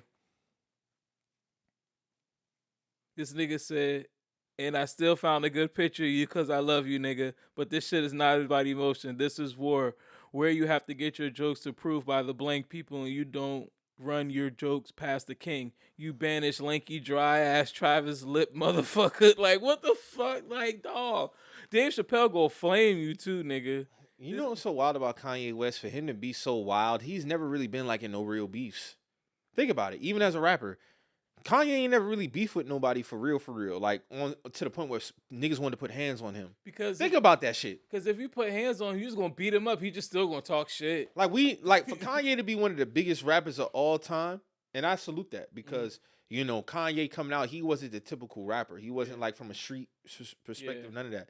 But I really had to think about this shit yesterday. I'm like, bro, like, for all the shit this nigga done talk, like, we done seen niggas talking about like really shooting each other for real, like. Niggas have never been like, hey, bro, like, I'm gonna fuck you up when I see you. I mean, he had a lot of protection. Like he done diss niggas on records, all type of shit. But he had a lot of protection. So you gotta think he was under Rockefeller. Like, you remember the story where the niggas wanted to rob Kanye West in the I don't diner? remember that. There was a story where Kanye West was about to get robbed in a diner. Like, he was in a diner in Brooklyn and some niggas was trying to rob him. So he hit up Beanie Siegel, and Beanie Siegel came with the Mac 11, nigga. Sat down in the diner and was looking at them niggas and told Kanye, eat your fucking food. Kanye went, ate his food, and the boy got up and left. Oh, man. Like, you feel me? Like, I never heard of that story. You never heard that story? I never heard that story. Yeah, bruh. Beanies had to hold him down. So he's always been he's always been protected. But I don't look at Kanye as like, I don't look at Kanye as pussy. No, he gonna stand for his now. He just stand, but niggas ain't never pressed him though. I mean, because for a lot of times, like Kanye niggas have been pressed in the rap game for less. That's what I'm saying. Kanye is a backpedaler now. Kanye will backpedal on some shit. Like, he'll say something and be like, "Oh, my bad," you know what I'm saying? Not really. Yeah, I've seen Kanye backpedal a couple times. He be backpedaling a lot on this shit. I feel like if Kanye was to do a rant on me, I wouldn't take it serious. Not me, but he has. Because I know what he does. Yeah, but I ain't gonna lie. He has like. Remember the shit where he had tweeted that Chris Paul had hit Kim Kardashian? Chris Paul ain't never said nothing to that shit. That's what I'm telling you. Yeah, niggas just be letting him. I think niggas feel. You get what I'm saying? Like niggas just let him talk. Yeah, because it'd be like nobody's gonna believe him. If it had to be real, it would have to be real personal for me to get at Kanye. Yeah. Like if Kanye was to ever come across like a podcast clip and him like me critiquing him, he'd be like, "Who the fuck is this?" Yeah. I let him get his shit off. Yeah. Because I know 9 times out of 10, if we would see each other in person, we not gonna fight for real. Kanye is not a fighter to me. Dog, Kanye he tweeted, I don't be run. He tweeted something about having security, shit like that. So I'm saying he's well protected. Nigga said something about like we ain't gonna meet up. I'm gonna say what I need to say from here, ha ha ha, or some shit like that. Some shit he said. But like niggas have never like wanted to put hands on him. But at the same time, when is Kanye? I mean, think of all the people Kanye really beef with. You know what I'm saying? Now I ain't gonna lie, like Chris Humphrey. I'm surprised Chris Humphreys didn't try to beat his ass.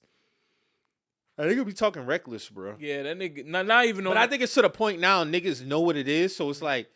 No one don't pay Buddy no attention. But that nigga said something about Hov should have dropped him from the team. Like, nigga, you 6'8", bro. If I see Kanye, I'm gonna beat the shit out of this nigga, dog. I'm gonna duff this nigga. You feel me? I'm gonna wear that nigga the fuck out, bro. If I'm Chris Humphreys, but maybe he choose I'm not the wasting right people to say. I'm not wasting no more characters about Kanye West on my socials. Nah, I just let that shit be what it is. And people getting this whole uproar all the time. Oh, he telling the truth here, but no, enough of that, bro. Yeah. No. You can't in one breath say this and then say, oh, you love Hitler. He does it all the time, bro. Like he's telling you who he is. Yeah. He's so back. And he get on this, oh, you niggas ain't woke, da-da-da-da. Man, stop it, bro. Stop. Then he was like, I used to be woke too. The nigga keep using the swastika. In 2016, 18, niggas was caught off guard. Yeah. We're hip to the game now. Yeah, we understand. We get what it is. Either you trying to sell something, promote something. Like, bro, nigga just was doing wild shit. Like, this nigga went to the Grammys, you know, had his girl ass naked, and then just left the bitch. Like, he just walked in that bitch, showed his bitch off, his naked asshole, butt ass naked. She shouldn't even have had that shit on.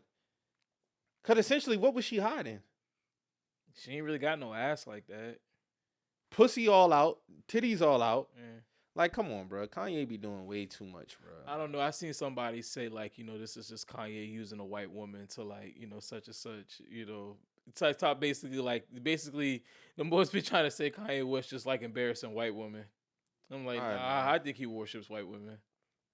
All right, man. I think he has a weird, I don't know if it's a fetish or what, but the way he responds towards white women is, like, he's a different kind of snower. He's a different kind of snow goer. I would just say that. He's a different kind of bunny hopper. That nigga's weird, man. Nigga's weird. So, Kendrick Lamar swept the Grammys for Not Like Us for all the categories it was nominated for. Salute to Kendrick. I didn't watch the Grammys. You know, I don't really care about the Grammys. But salute to Kendrick for go ahead and sweeping everything as far as that video of the year, record of the year, song of the year, and it was another one. A lot of people feel like ASAP should have won for video of the year, And then Billie Eilish should have won for Song of the Year. They said that Doechii won Rap Album of the Year. She won Rap Album of the Year. Congratulations to her. Congratulations to her, but I ain't jacking that. You ain't jacking that? Man, We Don't Trust You should have won that. Okay. It's easily the best. I can agree with that.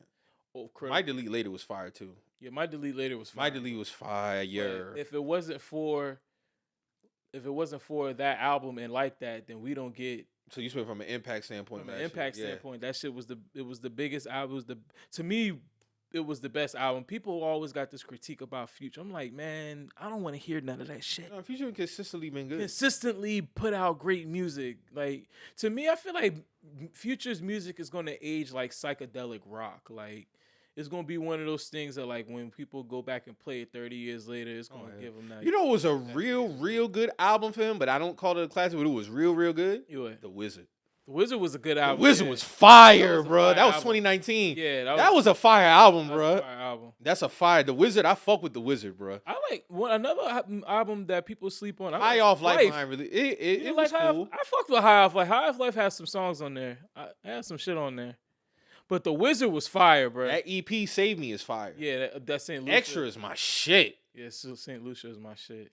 What else? Yeah, that's pretty much all I got for the Grammys, bro. Yeah. Did you peep Kendrick's press conference at Super Bowl? I saw a little bit of it. Yeah, some people felt like the interview was trash because they didn't really get in depth. I'm like, my nigga, this is a press conference. You're not gonna get an in depth interview with Kendrick Lamar on a Super Bowl press conference. Like, it's gonna be a more intimate setting. Yeah, like, come on, bro. They even had to select people ready to ask him questions. Like, that's not that type of setting. Like, you need like an actual sit down. Yeah, maybe a podcast format to get into some in-depth questions, because they felt like, you know, they didn't really get in. He ducked the question about Drake, which we all know what that is, bro. Like, but it's like, we know that shit wasn't just about rap, bro. We know it was a stack there, but he played it PC. Yeah, I mean, he got to. This isn't that, like you said. I don't think this is the platform. Yeah, this is not the platform for that. It's not the time and place. You know what I'm saying? This is not a boxing event, my nigga. You know what I'm saying? I'm not about to get out here and, you know, pop my shit on him right now. This thing about dude Super Bowl hat. I don't know why people expected them to get in depth on this interview. Yeah, that's not what it's for. This is just to ask your base. This is just, like you said, basic questions. I feel like, This is just, if anything, I'm gonna ask him about the performance. Yeah, that's really what it's about. Maybe some of his inspirations leading up to GNX. Yeah. For that, but other than that, bro, like me asking about Drake, I don't think that's the setting. No, I don't think that's the setting for them questions. That's not the setting for that. That's not the setting for that. And I seen somebody. I think somebody got a documentary on this beef already out. It's on Hulu, I think. Yeah, I seen it the other day. See, I miss hip hop journalism. I sound old, but I remember when there used to be so much good hip hop journalism, hip hop media out there, whether it be, you know, whether it be the diaries or whether it be the VH1 used to do a bunch of shit. You Don't Stop, 30 years of hip hop. Like, it used to be so much certain type of media and journal and shit out there to like really, that would have really like broken that shit down. You know what I'm saying? Like, MTV used to always like I remember when the beef with, you know, the J&R shit. Mm-hmm. You know, Jay-Z had an interview about the shit. Nas had an interview about the shit. They came back years later, talked about the shit. I remember when 50 first was coming out, Sway did candid interviews. Like, I just remember when hip hop media was like that. Like, you know what I'm saying? Like, when we didn't have to wait for like a Hulu to do some dumb shit. No offense, not to say it's dumb shit, because I never seen it, but I just remember when we had hip hop journalists being more heavily involved in types of shit like this when it comes to your hip hop media. You know what I'm saying? That's all I'm saying. But I just miss those days, because like, why is there a Hulu documentary on this shit right now? Like, too soon. Too soon. It's either too soon or you should have did it right when everything was in the mix. But don't wait now, bro. It's kind of it's too soon. Like, we ain't even come up on a year yet. No. It's either you did it because like when the J&R shit was going down, Sway had an interview right when Ether came out. You know what I'm saying? He was interviewing Nas and niggas was interviewing Jay when all this shit was. You think it was different because they had the albums drop what they did to Sue? Yeah, that might be. So that's why they got the interviews? Yeah, the interviews, yeah. Because those wasn't one-off disses. Those are off albums. Yeah, true. Critically acclaimed classic albums, by the way. True. But even if it was like a one-off more thing, so Blueprint. Stillmatic, I think was a good album. I don't think it was a classic. it was a good album. I mean, Godson. But I think that's probably why they got the interview then. Yeah, but also, even back then when niggas used to call in the radio interviews, like those things were in the moment right now. Yeah, they was calling in real time. Real time, and that's what I'm saying, like the real time. So you saying they should have did it right then and there. Yeah, like if you was gonna do it, so they should have waited 5 years, 10 years. Yeah, I feel like this is one of those. I feel like beefs in general. Like every time I would watch, this was a moment in hip hop. I think if you're gonna do a doc, do it years down the line. Yeah, years down the line. Even because like when like there's 1,000 Tupac and Biggie documentaries. Ton of them. There's tons of them. You know what I'm saying? And you can't sift through them all. But I start to realize the only really good one I loved was Tupac Resurrection. That was a fire documentary on Tupac. VH1 had a few good ones. I'm not VH1. Yeah. VH1 had a few good Biggie Tupac docs. Yeah, they did like the one. I think it was the one where there was. Damn, it was a couple of them, man. But I remember there was a certain one. I just remember the cover used to be black and white when it would pop up, and they kind of broke down the friendship between the two before it went south. You know what I'm saying? So I just think when it comes to like hip hop journalism, media and shit, I just like back then where I just felt like it was a little bit more truer, a little bit more to the ground. I feel like now it's so much filter in between. Mm-hmm. You know what I'm saying? Back then you really like I think it's just that rush to be first type. Yeah, the shit. rush to be first. Like I remember when I don't say I remember because I was young, but seeing the Angie Martinez Tupac, shit on Vibe. You seen that? Like, bro, that shit was very candid. You know what I'm saying? The way he was talking and how that was his last interview, bro. And that's crazy. And how candid he was and how emotionally open he was and speaking on certain things. Like we just don't, and we was getting all this in real time. You know what I'm saying? This wasn't like, like I said, either get it in real time or wait 5 years down the line. 10 years I feel you on that. You know what I'm saying? I don't like when they try to. Yeah, because like you said, we haven't even hit a year. We haven't even hit a year. It's so much probably that's going to be uncovered through the timing. Through the time, yeah. That's why I'm saying in real time, you get the real emotion how somebody feels. But after it's done, you got to wait some years. You got to wait some years. I get what you're saying. Mm-hmm. You're right about that. But I don't know why people expected Kendrick to get in depth on the press conference. It's a press conference. Yeah, it's just really just highlighting, like you said, the performance, Super Bowl, what it means. They got a little bit into GNX and all that. And then, like I said, they had select people to ask questions. It wasn't like a free-for-all. Mm-hmm. You get what I'm saying? They already had people ready with their questions. So I didn't expect for it to be long. It wasn't long. Yeah. But I'm anticipating a great performance nonetheless. Yeah, I think it's going to be a great performance. Like you said, the Super Bowl, they're only going to be like in short minute spans of how long. It's 13 minutes. Runs. So it's not, what I'm saying? He talked about that too. Like, you got to think Mr. Morale was like an hour, 15-minute show. So to compress a performance down to 13 minutes is kind of tough. Yeah. I guarantee songs, if I had to pick, definitely going to be Money Trees. Yeah. He going to play at least a minute of Money Trees. At least a minute, 30, 45 seconds. What's another one? Maybe Humble. Maybe. Yeah. It just depends, bro. It just depends. But I heard it's going to be a surprise performance. So it's going to be coming from this. I'm going to go ahead and say this now. Just to jump out the window. If Wayne happens to perform with Kendrick Lamar. That's not going to happen. I'm just saying. I don't think that means anything as far as the relationship between Drake and Wayne. I don't think that's going to happen. I don't think it'll mean anything. But if it does, be prepared. Because if either one of those two react to that, if we see a Drake and Wayne fall out, oh, man. TL going to be on fire. And it's going to be niggas who've been waiting in the wings for that. Yeah. It's going to be niggas waiting in the wings for that. He finally got away from that Canadian nigga.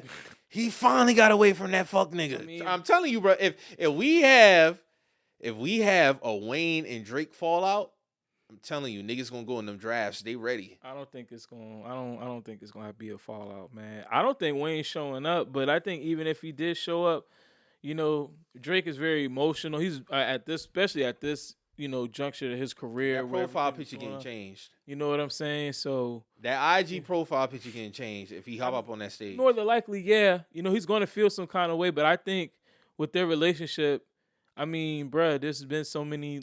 I won't go say been so many things, but I mean, there's so many things that have happened that have put both of them in between the lines, like for either of them to kind of like switch and do I leave think each other's side, and they're still there.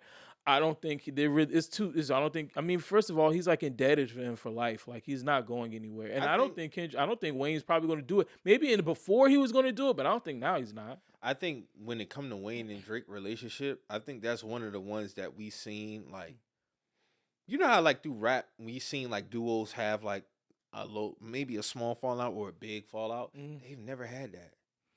Not publicly.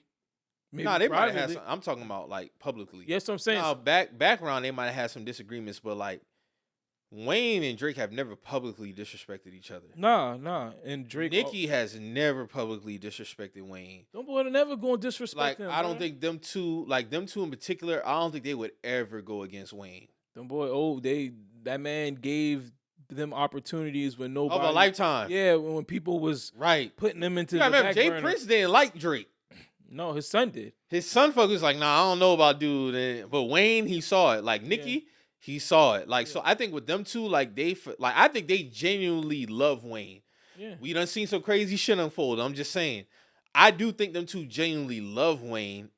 I'm just glad with that trio, it never became like the Dame and Hove. You know, even Kanye and Hove done had they They still shit. don't fuck with each other. But I don't think we'll ever have a time where it's like Nicki and Drake disrespecting Wayne. I can't see that. Because I think with their situation is Wayne always gave them boy the utmost respect. Even during his peak. You know, yeah, even during his peak. Even during his peak. I feel he like was never threatened by their success. I feel Wayne, like one thing you can say about Wayne is not a hater, bro. No, he's not. Wayne has never been if you can't put hater and Wayne in the same sentence, bro. Nah, Wayne don't be hating, bro. He don't. Nah, it's just with their situation, they like you said, he never hated on him. He always put them in the right positions. He never did wrong by them. You know what I'm saying? He never did wrong by them. So with Jay and Kanye came in as that producer. Jay didn't really right, and he easily could have been under the hurt people because Birdman did Wayne dirty. Wayne ain't never did Drake and Nicki dirty. He didn't. Them boys got everything they were owed and then some. And they've never and that's one thing that always stood out to me between Wayne, Drake, and Nicki's relationship. Them two have never complained about like contract or money disputes with Wayne. Never. Not public. Everything probably they might have, and then it gets squared away. Yeah. Through the simple fact that Cash Money is basically. Wayne came out on Twitter against Birdman. Yeah. Drake and Nicki ain't never did no shit like that. Yeah, Cash Money and Universal are pretty much the same label at this point. So, like, I remember this was before the Carter 5 was supposed to come out, 2014, and yeah, that shit got ugly. But I'm just saying, because nothing is out the realm of possibility in this world, bro. Yeah, he could jump on stage, but I don't see it. I want to know who the surprise is gonna be, but it's a surprise for a reason. So, I guess we'll see. We might bring Juvenile or some shit out there. That'd be fire. Yeah, I can see that. That'd be fire. Probably a NO native. Yeah. P maybe. I don't know. I could definitely see him pulling Juvenile out because he was influenced by California niggas love Juvenile. Niggas love Juvenile, so I could definitely see Kendrick pulling Juvie out the cut. And Kendrick also, he spoke about battle rap. Like, he really is a battle rap fan, bro. Like, I think a lot of these rappers are really battle rap fans more than what they promote to be. Like, we all know Drake, he's a battle rap fan. Kendrick say he shout out Tay Rock, Daylight, some others. Yeah, Daylight. I could tell though. Yeah, Daylight. I could tell. Yeah, Daylight's his man's. So I can see that. I've never really been big into the battle rap. I catch things here. Man, that shit is beautiful art form, bro. The way niggas construct certain schemes and setups, the setups be it. That's really what be it for me. The setups, like, how the fuck did he come up with that? Yeah, some creative motherfuckers. There be some creative motherfuckers with that battle rap shit, but that's real art right there. Yeah, it is. That ain't no easy shit. You gotta write 3 rounds of like material, memorize that shit, set it up right. That ain't easy, bro. Gotta work. Then crowd control is a major thing. What I always see, because if the crowd can literally like override that shit and be like, it can either make something that wasn't as hot seem hotter than it is. Or it could make something that's like a room rattler. Yeah, a room rattler. Or if it fall on deaf ears, it could just be Like, you don't really get the crowd shaking? A rebuttal. yeah, A fire rebuttal, I have the crowd going insane. yeah. I still say the hardest rebuttal I ever heard was that Rip Hamilton shit by Big Cannon in Old Red. He's like, they try to break down the Chicago team. He said he is right. I am Rip Hamilton. You know I'm the shooter as soon as I mask up. Like the crowd went insane. Like they kind of finished the bar for him. Yeah. Cause he was doing this right here. I was like, no, that was fire, bro. Yeah. If you get a hard rebuttal, I think that's because it's off the dome. Yeah. So if you get a hard rebuttal, that just make the crowd go crazy, bro. So yeah, Kendrick being a battle rap fan is not surprising at all. Yeah. Because the rebuttals is out of this world. So Rebuttals be out of this world, bro. But I'm interested to see how that shit go. Well, salute to Kendrick for another. Like I said, he smashed 2024. I'm not surprised that he took home all these Grammys. Mm-hmm. And I'm just interested to see what comes after this, man. Yeah, I think after this is the GNX tour. Yep. And then I wouldn't be surprised if another album came after Super Bowl. Yeah, man. That would be hard. Nah, I think I think typically with major Kendrick releases, they have he does go on a little promo. Like GNX was just a drop, he just did it. I think honestly, I wouldn't surprise me if he had an album laced up after the tour. Okay, yeah, we'll see. Cause he damn sure dropped GNX on us like a bomb. And that shit a classic. That is a classic. I think for this goal, because typically Kendrick albums have a pretty good rollout. You know what I'm saying? He is one of the few artists. He didn't roll shit out with that's GNX. What I'm saying. He just dropped it. But if you think of every Kendrick album, he had to lead up. He got to lead up. Because what was the lead single for Damn? It was Humble. Yeah, Humble. He dropped the video. Uh huh. I remember that. And then DNA came out. What is it after that? That's a very good album, bro. Yeah, that's like the way y'all niggas talking about To Pimp a Butterfly. That's how y'all should be talking about Damn. Damn is fire. Damn is not a classic to me, but it's a very, very good album. It's better than To Pimp a Butterfly, in my opinion. Yeah, Damn got more replay value. I listen to Damn way more than To Pimp a Butterfly. GNX probably got the most. GNX is a by far classic. GNX. I got Good Kid, Mad City, GNX, Section 80, Damn. Then To Pimp a Butterfly, Mr. Morale, 2-pack of ass. Get that out of here. Nah, but it's Mr. Morale. I could see that album was made out of a necessity for him. I don't even think that might have been like I think he knows that's probably one of those albums that people are probably not going to really garner that well. But like people might not draw to it. It might be one of those albums that people go back to it all the time. But I just felt like he probably had to get that. But shit Damn was a very personal album if you really think about it. Yeah, well, think about how the songs are constructed. Yeah, each song is like a piece of him. Yeah, you got DNA, you got Fear, you got Loyalty.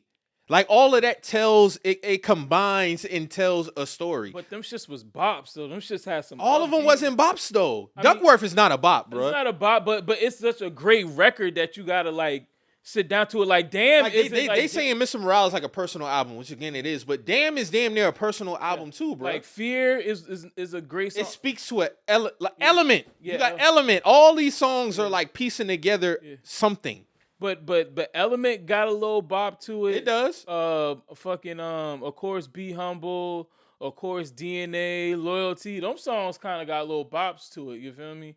But like my favorite song off there is Fear, though. That's probably my Fear's probably my favorite too. Mm-hmm. Fear, and then it's between Element and DNA. Element and DNA are just those are crazy records, bro. DNA is fire, man. That shit fire. DNA is fire, bro. I love Loyalty too, though. Yeah. I love Loyalty. So, again, salute to Kendrick, bro. I can't wait to see how that performance goes. Definitely will be here to talk about that shit next week. What else we had going on this week? We had the All-Star selections. All-Star teams were named. Not surprised by any of the picks. I don't think nobody really was snubbed for real. Nah. So I'm interested to see how that goes. Shit, man. Speaking of trade, we speaking the NBA. We have some trades going on. Jimmy is finally. Oh, out. Jimmy is a warrior. And my man went on a rant. Who? You remember you was just like, cause with the whole shit with Mickey Arison. Oh, Mickey Arison told. Yeah, let me see if I can read that shit. Did I go on a rant though, or you was just like, cause you always. I didn't go on no rant. You ain't going no rant, but you was just continuing with your sentiments of on how you already felt about this nigga. Let me read this shit. Oh, we got some other shit we got to get into too on the sports, and then we're gonna get up out of here. Yeah. Let me see if I can. All right, so shortly after the meeting, sources close to the player said Riley called Butler's agent Bernie Lee and told him of his plans to lift Butler's suspension and have him rejoin the team. Yet approximately 90 minutes later, Riley informed Lee that he had been overruled by Harrison. Butler, Riley told Lee, wasn't allowed to return to the team until longtime owner was able to meet with him in person. There was a problem with that plan, though. This is where it get crazy. Harrison was on vacation until January 16th.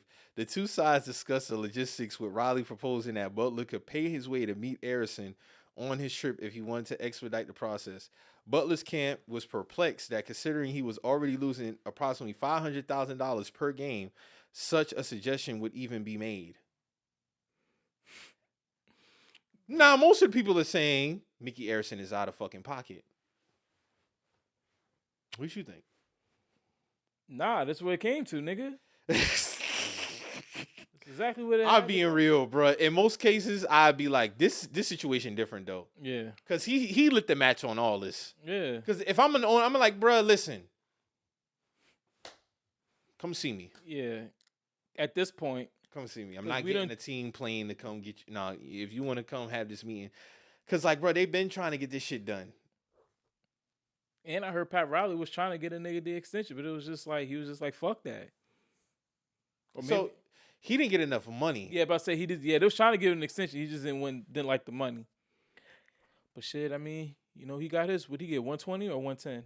He got 120, 60 a year. 2 year, $120 million deal from the Warriors. After this, I think he might as well just retire from hooping. I promise you, I didn't think nobody was gonna pay that nigga. But I seen a funny tweet that said the Warriors is like the nigga in the club late at night just trying to holler at anything. Yeah, they're trying to get something shaking. They're trying to get something shaking before we leave out of here at 2 a.m.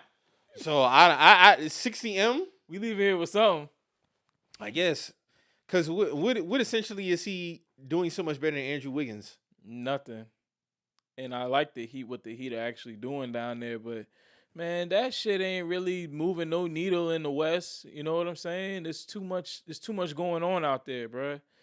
And the most I could see the Warriors right now is maybe a playing team. They wasn't in the 11th spot right now. And niggas got so much shit to say about us, but we in the 5th. So, fuck what y'all niggas talk about. You know what I'm saying? We in the 5th spot. That's all I'm saying. We in the 5th spot, bro. Do y'all thing, man. But yeah, we had that trade go down, so I guess we'll see what comes from that. Josh Allen won MVP. Yeah, man. You know, some people are calling this Salute the hair. my dog, Some man. people are calling this the hair nigga damn MVP. Call it what you want. Yeah, Call it what you want. I knew the tears was gonna come. All this hair nigga damn MVP, Lamar Robb. But you know what's so funny? They completely ignored last year. They completely ignored last year when he won MVP. First MVP ever to win MVP outside the top 10 in passing yards and touchdowns. Oh wow, I didn't know that.